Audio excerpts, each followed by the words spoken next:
2 weeks ago, a close friend of mine was killed in a car crash.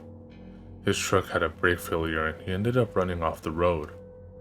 He was thrown from the truck and it rolled over on him. Yesterday, I was checking my email and noticed the email he sent me a few days before the crash. I opened it and this is what I saw.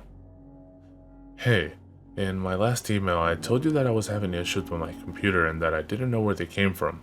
I'm sorry about that. I should be honest with you. I'm pretty sure I know where it came from. As you know already, I played a lot of video games years ago. I would sit around playing shooting games, sports simulations, and puzzle-solving games. Out of curiosity, I opened up my old gaming client Steam. It's a program that allows you to download and play games, but also forces updates. I saw several of my older games. Those included a few Call of Duty games, Elder Scrolls Oblivion, and Portal. I remember the Portal game being unplayable because of an update that glitched.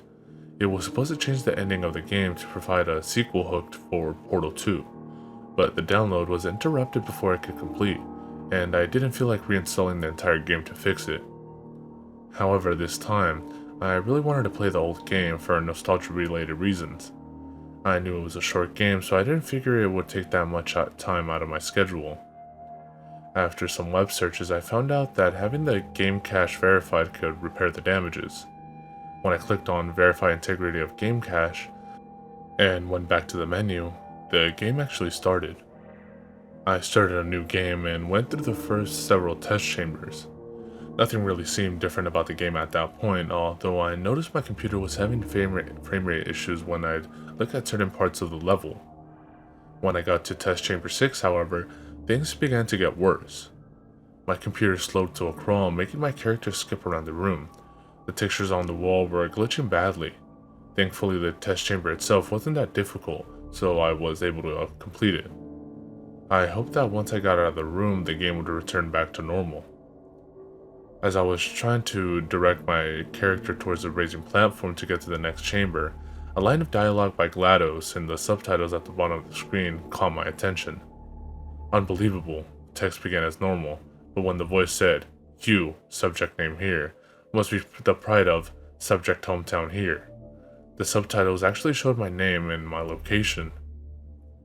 At this point, I paused the game and tried to make sense of it. Eventually, I decided the game must have used the same programming that some online ads use. You know, the ones that say, "the 10 best lawyers in blank," and place your supposed city in the blank. It still didn't explain how my name appeared, but was okay enough with my rationalization to continue with the game.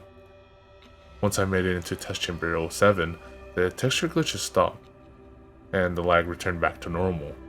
The dialogue didn't have any major difference after that. It seemed to me that GLaDOS' voice had become a bit deeper, but I dismissed this as just being my imagination. Everything remained in this state until test chamber 11. Where again I was faced with some weird stuff. The actual voice in the dialogue distorted this time when I first entered the chamber, going in and out. The subtitles on the bottom of the screen refused to go past the first sentence. The dialogue stopped distorting for just a moment, perfectly echoing the words, "Useful advice, the floor here, kill you," before looping on the last 2 words for the remainder of the test chamber. As I tried to complete the test chamber while ignoring the sound glitch, the timing of the puzzle seemed off. I couldn't tell if it was lagging or if I was just screwing it up.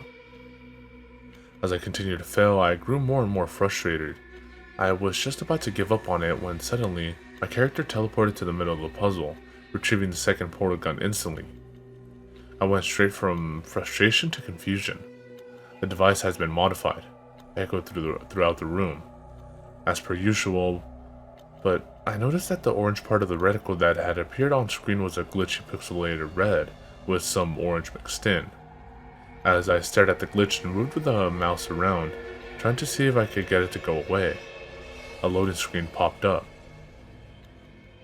It was the normal one that popped up during the transition between levels, showing a Steam-styled box. The load times were usually fast, but this one took a few minutes, and when it loaded, I was already at the final level of the game.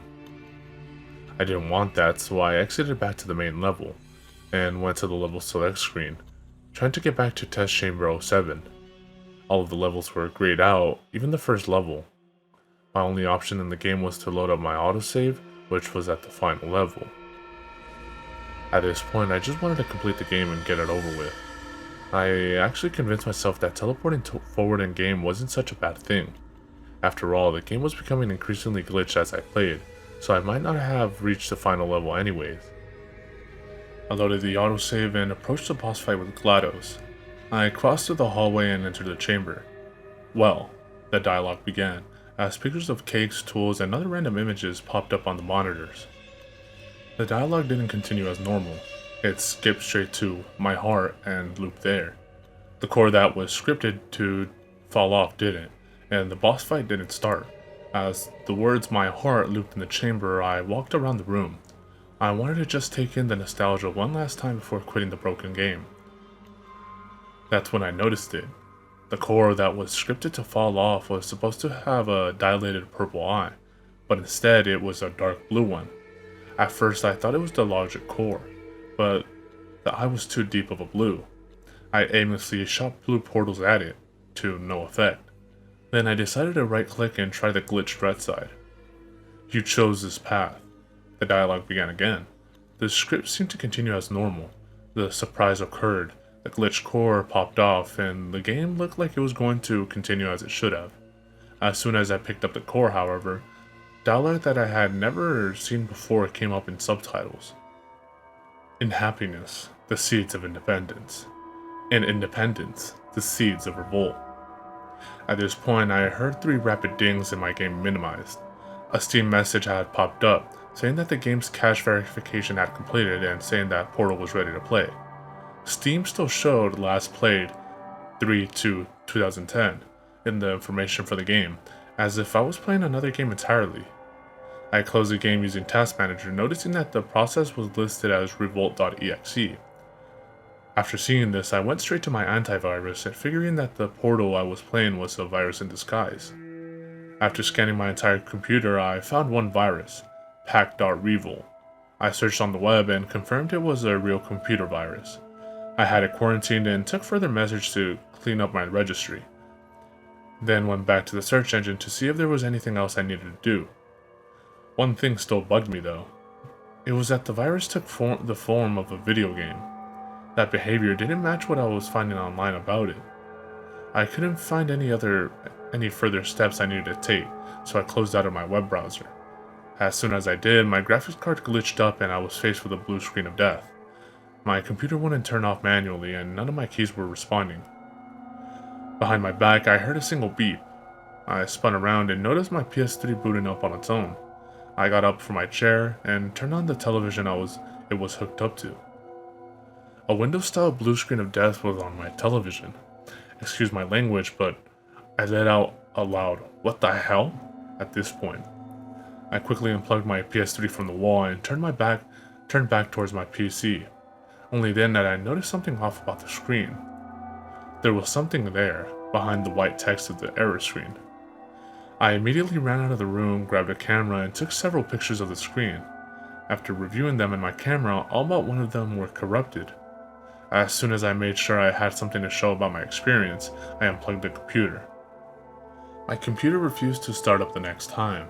After a few weeks, I brought a new graphics card and took the old one out personally. The computer worked fine after that, and I uninstalled Steam completely. My PS3 is no longer functioning either, but considering how little I play it these days, I probably won't have to worry about that too much. As for the old graphics card, after some heavy reading, I rationalized my entire experience by determining that my old graphics card was somehow possessed by an evil spirit. Late last night, I went into my backyard, made a bonfire, and tossed the ruined card into it. As you can probably understand, my sanity is a little shaken after all this, so I don't know if what came next was my imagination or really happened, but for a moment there, standing outside my house, I thought I saw the fire turn blue.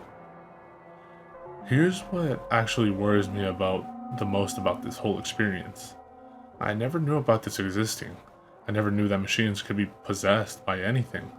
So since now I know this actually happens in the real world, I have to wonder, how many other people could this be happening to? How many more could it happen to? We have to find some way of spreading awareness about this, and put some actual research into finding out how to deal with these mechanical possessions. Call me paranoid if you want, but think of how many fucked up people are dying out there every day. What if one of them gets into a machine that actually means something? What kind of damage could they do? Write me back if you want to. I know you're a good friend, so I don't expect you to run around telling everyone I'm crazy. Don't prove me wrong on that, please. Take care. When first reading his email and his explanation, there's one inconsistency I noticed that had me skeptical about the whole thing. He burned the graphics card that was possessed, but did nothing about the PS3 that he also claimed was tampered with. Today I learned that on the day of the crash, he had a text conversation with his girlfriend on the phone. She asked him what he was doing, and he told her that he was going to the store with the PS5 to check if his warranty was still valid. There's no way I can tell anyone I know about this. I'd be seen as a lunatic. Hopefully the fact that you're reading this will help spread awareness. So then, maybe my friend didn't die for nothing.